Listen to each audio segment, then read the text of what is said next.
Thank you. ধুনীয়া প্ৰশ্ন মৰম লোৱা প্ৰশ্ন এটা সুধিছে আমাৰ ছবিখন একেবাৰে বুলি কৈছে তাৰ কাৰণে মূলতঃ guys good morning welcome back to my channel so' আজি আমাৰ মঙলদৈ কলেজত অসমৰ জনপ্ৰিয় অভিনেতা ৰবি শৰ্মা আহিব তেওঁৰ এখন মুভি ব্লেক এণ্ড হোৱাইটৰ প্ৰমো কৰিব চ' আপোনালোকে ভিডিঅ'টো চাব ফিল্মখনৰ কথা গম পাব চ' ময়ো কিবা গম নাপাওঁ বাৰু লগ পাব পাৰিলে আপোনালোকক ভিডিঅ'টো দেখাম চ' আপোনালোকে চাব ভিডিঅ'টো ৰবিদা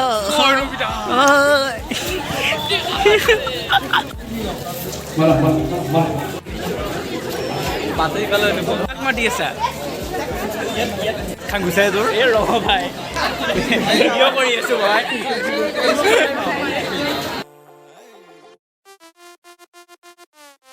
হোৱা বুলি কৈছোঁ তাৰ কাৰণে মূলতঃ আমি তিনিটা দিশৰ পৰা আমি খুব গুৰুত্বপূৰ্ণভাৱে আমি চাব লাগিব কথাটো এটা হৈছে যিয়ে ছবি নিৰ্মাণ কৰে যিয়ে ধন টকা পইচা লগায় যিয়ে নিজৰ স্কিলটো লগায় বা টেকনিচিয়ান যিখিনি আছে এক্টৰ্ছ যিখিনি আছে আমি এটা ছাইড আৰু এটা ছাইড হৈছে মানুহ দৰ্শক যে তেওঁলোকে যদি হললৈ নাহে তেতিয়াহ'লে আমি ছবিৰ যিটো পইচা লগা সেইটো উভতাই নাপালে আমি ভাল ছবি এখন আকৌ কৰিবলৈ সাহস কৰিব নোৱাৰিম আৰু 3 নম্বৰৰ আটাইতকৈ গুৰুত্বপূৰ্ণ হৈছে মিডিয়া কাৰণ মিডিয়াই আমাৰ পৰা নিজ ছবিখন মানুহৰ মাজলৈ পঠিয়াব গতিকে এই তিনিটা দিশ যদি আমি নিজৰ কামবিলাক যদি ভালকৈ কৰোঁ আৰু জাতীয় চেতনা ৰাখি কৰোঁ তেতিয়াহ'লে মই ভাবোঁ যে একেই ভাত খোৱা জাতি আমিও দক্ষিণ ভাৰতৰ দৰে তেওঁলোকৰ ছবি আজি যদি 600 টকা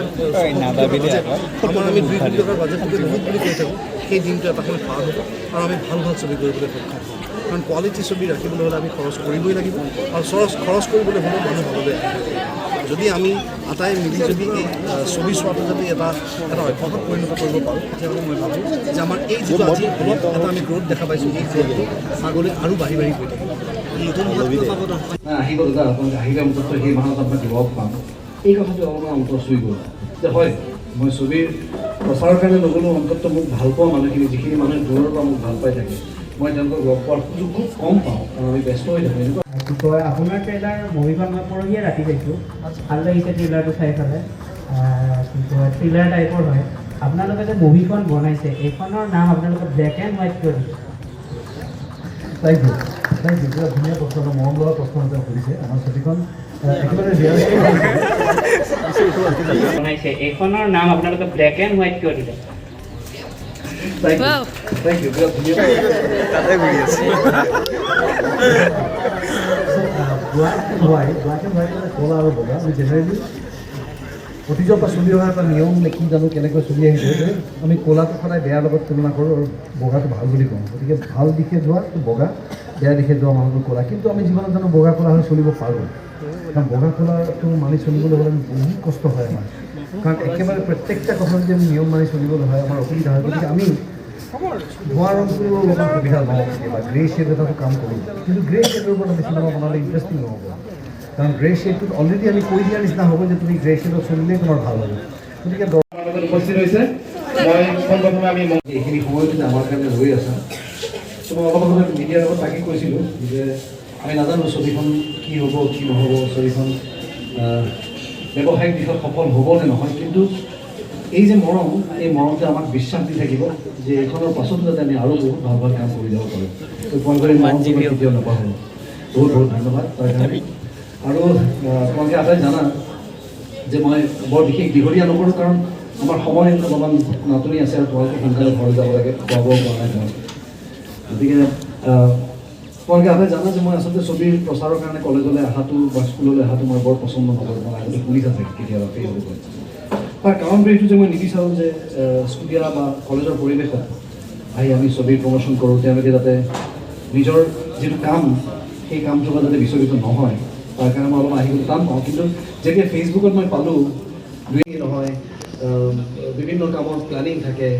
ষ্টৰি ছেটিং থাকে স্ক্ৰিপ্ট ছেটিং থাকে ছ'চিয়েল কাম থাকে যথেষ্ট সামাজিক কাম কাজতো আমি ব্যস্ত হৈ থাকোঁ যিহেতু আমি নিজকে দায়বদ্ধ বুলি ভাবোঁ সমাজখনৰ প্ৰতি গতিকে আমাৰ সময় নাটনি গতিকে আহিবলৈ এই যে সুযোগটো পালোঁ তাৰ কাৰণে এই কলেজ কৰ্তৃপক্ষ আটাইকে মই ধন্যবাদ জ্ঞাপন কৰিছোঁ তেওঁলোকে আহি মোক এই সুযোগটো দিলে কলেজলৈ আহি তোমালোকৰ সন্মুখত কথা পতাৰ গতিকে ছবিৰ মই প্ৰমোশ্যনৰ কাৰণে মই একো নকওঁ ছবিখন আমাৰ আহি আছে 24 তাৰিখে, 24 ফেব্ৰুৱাৰী। ছবিখন ভাল ছবি, তোমালোকৰ নিজৰ ইচ্ছাৰ ওপৰত কথা। ছবি যদি তোমালোকৰ ট্ৰেইলাৰ চাই ভাল লাগে তোমালোকে ডেফিনেটলি চাবা, আৰু মোক যদি ভাল পোৱা ডেফিনেটলি চাবা। আৰু মোক বেয়া পোৱা কাম মই আজিলৈকে একো কৰা নাই, গতিকে তো মোৰ বিশ্বাস আছে তোমালোকে চাবা। গতিকে মই সেইটো কথাত বৰ বেছি গুৰুত্ব নিদিওঁ, কিন্তু মোৰ ক'বলগীয়া কথা ইমানখিনি যে মই মোৰ জীৱনত আজি 27টা বছৰ এইটো অভিনয় জগতত কটাই দিলোঁ। আজিও মই মোৰ কামত ব্ৰতী, আজিও মই মোৰ কাম অতি চিনচিয়াৰলি কৰি আছোঁ।